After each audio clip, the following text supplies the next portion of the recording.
میری آج کی بات تبلیغ سے نہیں، تبلیغ والوں سے ہے، اور تبلیغ والوں میں سے بھی ان سے میں آج مخاطب ہوں جن کے ہاتھ میں تبلیغ کی قیادت ہے۔ ریمنڈ کو تالے لگوا دیں اگر اس کو ہم لے کر آئیں، ریمنڈ کو تالے لگ جائیں گے میرے بیان کرنے سے۔ بہرحال میں بہت دکھ میں ہوں، اس لیے تمہیں پتہ ہے اتنے سال سے کٹھے ہیں، میں نے کبھی ایسی بات نہیں کہ تم لوگوں نے ظالموں مجھے وہاں تک پہنچا دیا ہے کہ میری بس ہو گئی ہے، اور تم بھی انشاءاللہ تیار رہو، تمہارے بستر بھی گول ہونے والے ہیں۔ اگر تمہاری یہی بد اخلاقی اور یہی منافقت رہی تو تمہارے بھی بستر گول ہونے والے ہیں۔ پیارے ناظرین، گزشتہ دنوں مانسہرہ میں منعقد ہونے والے تبلیغی اجتماع کے بعد سے کچھ خبریں حقائق اور حقائق سے پس پردہ گردش کر رہی ہیں۔ خاص طور پر مولانا طارق جمیل صاحب سے متعلق انہیں اجتماع میں بیان کی اجازت نہیں دی گئی۔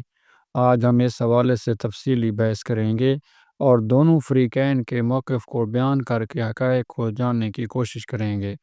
اس ویڈیو میں مولانا طارق جمیل صاحب کے بیٹے یوسف جمیل کا موقف اور طارق جمیل صاحب کے آڈیو پیغام کا خلاصہ بیان کیا جائے گا، اور تبلیغی جماعت کے شورا کے اہم رہنماؤں کی باتیں بھی سامنے رکھی جائیں گی۔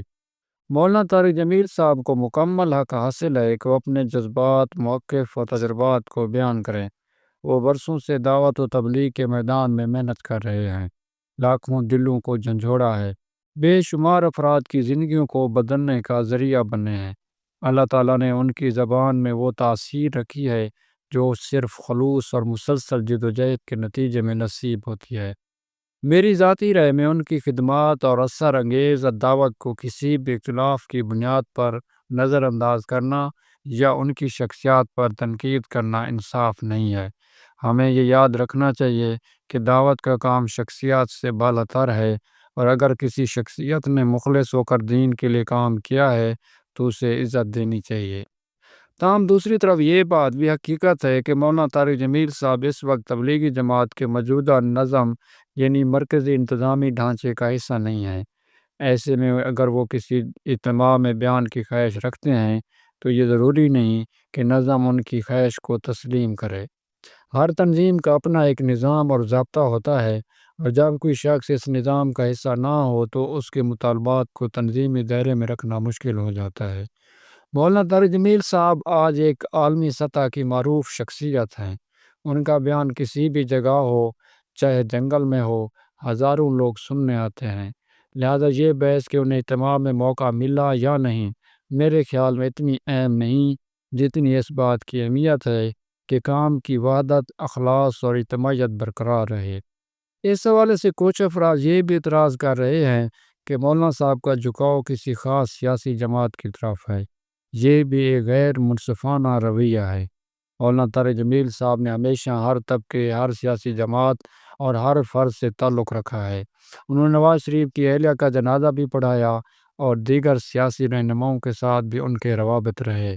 کسی عالم دین کا مختلف طبقات سے تعلق رکھنا اگر وہ دعوت کے تقاضے کے تحت ہو تو یہ الزام کی بات نہیں بلکہ حکمت کا تقاضا ہے۔ یوسف جمیل نے اس ساری صورتحال کو اپنے ویڈیو بیان میں کچھ اس طرح بیان کیا ہے۔ مولانا الیاس صاحب رحمہ اللہ کا لگایا ہوا یہ پودا جب ایک تناور درخت بنا تو یہ اس صدی کا ایک معجزاتی کام بن گیا۔ اس نے معجزے کی طرح کام کیا اس تبلیغ کی شکل نے، کہ نہ صرف یہ کام انڈیا یا ہندوستان تک محدود رہا بلکہ اللہ تعالیٰ نے اس کام کو 6 بر اعظم میں پھیلا دیا۔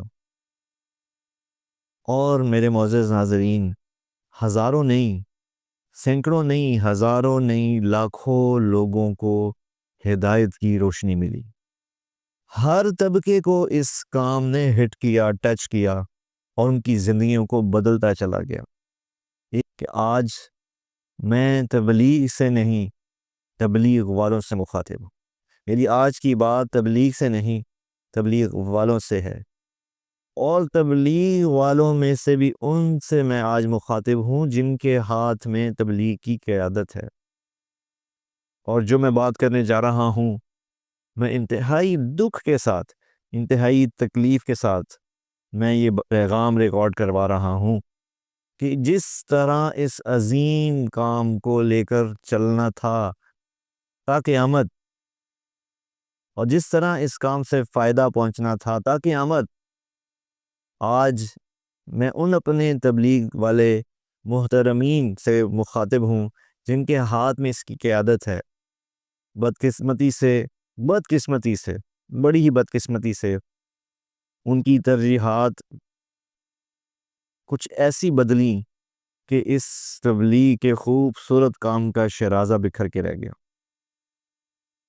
اور ساری کی ساری ترجیحات کا زور اللہ اور اس کے رسول کو بلانے کی بجائے اپنی قیادت اور سیادت کی طرف چلا گیا، اپنی بقا کی جنگ کی طرف چلا گیا۔ گویا کہ آپ حضرات نے جن کو اللہ نے چنا تھا تبلیغ کی قیادت کے لیے، لیڈرشپ کے لیے، آپ حضرات نے اس کے رخ کو ہی تبدیل کر دیا۔ اور میں یہاں ضرور ذکر کروں گا اس حادثے کا، اس سانے کا جو 2016 یا 17 میں پیش آیا، جب تبلیغ کی بہت بڑی شخصیت حضرت محترم حاجی عبدالوہاب صاحب اس دنیا سے تشریف لے گئے، جو ایک انقلابی شخصیت ہے۔ ایسے لوگ صدیوں میں، ہزاروں سالوں میں ایسے لوگ پیدا ہوتے ہیں کہ ان کے جاتے ہی اتنا برا وقت، اتنا زوال، اتنی تکلیف دہ شکل تبلیغ کے کام پہ آئی کہ جس نے اس 100 سالہ مضبوط تحریک کو ہلا کے رکھ دیا۔ اور وہ کیا کہ وہ کام تبلیغ کا جو انسانیت کو جوڑتا چلا جا رہا تھا، جو امت کو امت بنا رہا تھا، جو فرقوں کو ختم کر رہا تھا، جو تفریقات کو مٹا رہا تھا، جو پوری امت کو ایک گلدستہ بنا رہا تھا، 6 براعظم کے مسلمانوں کو ان کے فرقوں سے، مسالک سے نکال کر یکجان کر رہا تھا، وحدانیت پر امت کی کام کر رہا تھا، اتفاق پہ کام کر رہا تھا، اتنا بڑا امتحان آیا کہ وہ کام 2 حصوں میں تقسیم ہو گیا۔ اور یہ میں کہنا چاہوں گا اپنے ان محترمین تبلیغ والوں سے جن کے ہاتھ میں قیادت تھی، جن کے ہاتھ میں سیادت تھی، کہ اس وقت اس چیز کا خیال ہی نہ رکھا گیا کہ اس تبلیغ کے کام کو، اگر اس کو یہ ٹوٹ گیا، یہ 2 حصوں میں تقسیم ہو گیا، تو اس کی جو تاثیر ہے، جو طاقت ہے، اس کو کتنا نقصان پہنچے گا۔ اور مجھے یہ کہنے میں کوئی اور محسوس نہیں ہو رہی کہ اس تقسیم کے بعد دعوت کا رخ ہی بدل گیا۔ مولانا طارق جمیل صاحب نے اپنے آڈیو بیان میں کیا باتیں کی، آئیے وہ سنتے ہیں۔ میری زندگی لگ گئی، میری 18 سال کی عمر میں رائمنڈ آیا، اب میں 72 سال کا ہو گیا ہوں۔ کم وقتوں تمہیں یہ سمجھ میں نہیں آتا کہ میں ایک بہت بڑے خاندان سے اللہ نے مجھے ادھر ایک بہت بڑی قربانی کے ساتھ یہاں پہنچایا، اور تم نے مجھے کھلونا بنایا ہوا ہے۔ جن کو بات کرنے کا سلیقہ نہیں، ان کو تم بٹھا رہے ہو۔ جس کو اللہ نے ایک میں نعمت دی ہے، اس کو تو تم کاٹے لگا رہے ہو، یہ کرتا ہے، وہ کرتا ہے۔ تم لوگ کیا کر رہے ہو بیٹھے ہوئے؟ جب عبدالعال صاحب کشف کی کاپیاں پڑھتے تھے، اس وقت تم لوگوں کو اصول یاد نہیں تھے۔ یوسف قریشی کو تم لوگوں نے بنایا ہوا ہے، راولپنڈی کا فیصل وہ تمہاری ساتھ کا ساتھی ہے۔ یہ سر میرے لیے سب کچھ۔ میں تو چپ کر کے ایک طرف ہو کے بیٹھ جاؤں گا، مقامی سے روزہ لگاؤں گا، شب جمعہ میں جاؤں گا، گشت کروں گا، کوئی تبلیغ تو نہیں چھوڑنی میں نے مرتے دم تک۔ تمہیں شرم دلا رہا ہوں اور تمہارے ساتھیوں کو شرم دلا رہا ہوں کہ اللہ سے ڈرو، اللہ سے ڈرو، اللہ سے ڈرو۔ تمہارے دلوں میں نفاق بھرا ہوا ہے، منافقت بھری ہوئی ہے۔ رائمنڈ کو تالے لگوا دیں اگر اس کو ہم لے کر آئیں، رائمنڈ کو تالے لگ جائیں گے میرے بیان کرنے سے۔ بہرحال میں بہت دکھ میں ہوں، اس لیے تمہیں پتہ ہے اتنے سال سے کٹھے ہیں، میں نے کبھی ایسی بات کہ تم لوگوں نے ظالموں مجھے وہاں تک پہنچا دیا ہے کہ میری بس ہو گئی ہے۔ اور تم بھی انشاءاللہ تیار رہو، تمہارے بستر بھی گول ہونے والے ہیں۔ اگر تمہاری یہی بد اخلاقی اور یہی منافقت رہی تو تمہارے بھی بستر گول ہونے والے ہیں۔ مولوی بٹلہ صاحب امیر ہیں، کس نے ان کو امیر بنایا ہے؟ کس کے سامنے یہ فیصلہ ہوا ہے؟ جو 1 سیکنڈ کا غصہ نہیں برداشت کر سکتا وہ امیر بن سکتا ہے؟ اور اس کو بھی تم لوگوں نے اپنے ہاتھوں میں رکھا ہوا ہے۔ یہ میں سارے میسج اب پوری دنیا میں پھیلاؤں گا۔ مولانا محمد زید اس ساری صورتحال کے حوالے سے لکھتے ہیں، مولانا طارق جمیل صاحب کے ساتھ مانسہرہ میں کیا ہوا، اس کے بعد مولانا نے کیا کہا، اور ان کی حمایت اور مخالفت میں کیا کہا گیا، ان میں سے کسی چیز پر میں کوئی تبصرہ نہیں کروں گا، تاہم ایک تصحیح ضروری ہے، وہ یہ کہ موجودہ تناظر میں مولانا کی جو خامیاں بیان کی جا رہی ہیں کہ انہوں نے ایک سیاسی پوزیشن لی ہوئی ہے، وہ میڈیا اور سوشل میڈیا استعمال کرتے ہیں، وہ یوٹیوب پر کاپی رائٹ استعمال کرتے ہیں، اور یہ کہ وہ اپنے بیٹے کے بہت زیادہ زیر اثر ہیں، وہ بیٹے کے دباؤ میں فاؤنڈیشن کے لیے فنڈ ریزنگ کرتے ہیں۔ ان معاملات پر آپ کی جو بھی رائے ہو میں کچھ نہیں کہتا، البتہ تبلیغ والوں کے ہاں مولانا کی مطلوبیت ان تمام چیزوں کے پیدا ہونے سے پہلے کی ہے۔ کم از کم 21ویں صدی کے اوائل سے یعنی ربیع صدی سے تو میں جانتا ہوں کہ وہ کئی تبلیغی حضرات کے ہاں کھٹکتے رہے ہیں۔ کم از کم یہ حقیقت ناقابل انکار ہے کہ مولانا نے بہت برداشت کا ثبوت دیا اور انہوں نے نظم کی اطاعت کی۔ اس کھٹک میں آپ جیسے بھی حق بجانب سمجھیں، لیکن معاملہ مذکورہ بالا وجوہات پیدا ہونے سے بہت پرانا ہے، لہذا اس فلسفے کو درمیان میں نہ لایا جائے تو بہتر ہے۔ اس حوالے سے ڈاکٹر محمد اسحاق عالم صاحب فرماتے ہیں، مولانا طارق جمیل صاحب بڑے آدمی ہیں، 54 سال تبلیغ فرمائی، یہ واقعی بڑی محنت ہے، اللہ کریم انہیں اس کی کامل جزا عطا فرمائے۔ 16 منٹ 17 سیکنڈ والا کلپ ہم نے بھی سنا، جو 3-4 وائس میسیجز کا مجموعہ ہے۔ ہر میسیج میں مولانا نے ذمہ داروں کو ایک سے زائد دفعہ غیبی نظام سے ڈرایا۔ ہمارے خیال میں انہیں سوچنا چاہیے کہ کہیں یہ غیبی نظام ان پر ہی تو نہیں چل گیا ہے۔ دوسری بات، کسی ایک میسیج میں فرما رہے ہیں میرے مزاج میں شرارت نہیں ہے، اور پھر خود ہی فرما رہے ہیں اب میں یہ باتیں پبلک کروں گا اور لوگوں کو بتاؤں گا کہ تم لوگ کیا کر رہے ہو، اور پھر اس کے بعد یہ سب باتیں پبلک کر دی گئیں۔ مزید یہ کہ صاحبزادے سے بھی ویڈیو بنوا کر وائرل فرما دی۔ مولانا کا وقار ہم نکارہ لوگوں سے بہت اونچا ہے، اور ان کا یہی وقار ہمیں کچھ کہنے سے روک رہا ہے، ورنہ کوئی اور ہوتا تو ہم کہہ دیتے کہ مولانا شرارت تو آپ کر گئے ہیں۔ یاد ہے مولانا ایک میسیج میں اپنے مخاطب سے یہ بھی فرما رہے ہیں کہ تمہیں ریونٹ سے بہر کوئی سلام نہیں کرتا تھا۔ ہمارے خیال میں مولانا زیادتی فرما رہے ہیں، شاید غصے میں کہہ گئے ہوں گے، ورنہ حقیقت یہ ہے کہ ہم نے مولانا کو تبلیغی جماعت کی برکت سے پہچانا ہے۔ تبلیغی جماعت اہل حق کی جماعت ہے، اس میں فتنہ انگیزی کرنا یقیناً کار خیر نہیں ہوگا۔ خدا اس جماعت کو ہر قص و ناقص کے شر سے بچائے رکھے۔ سید احمد انیس ندوی اس حوالے سے لکھتے ہیں، ادھر چند دنوں سے تبلیغی جماعت میں بعض شخصیات کے بیانات روکنے کی خبریں عام ہو رہی ہیں۔ آج حضرت مولانا طارق جمیل صاحب دامت برکاتہ کے متعدد صوتی پیغامات سنے، اور پھر ان کے فرزند مولانا یوسف جمیل کا تفصیلی ویڈیو نظر سے گزرا۔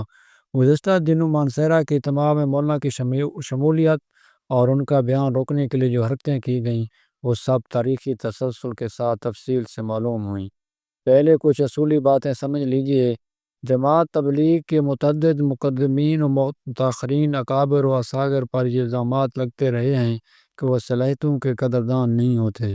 یہ محض الزامات نہیں ہیں بلکہ بہت سے معتبر اہل علم و مشائخ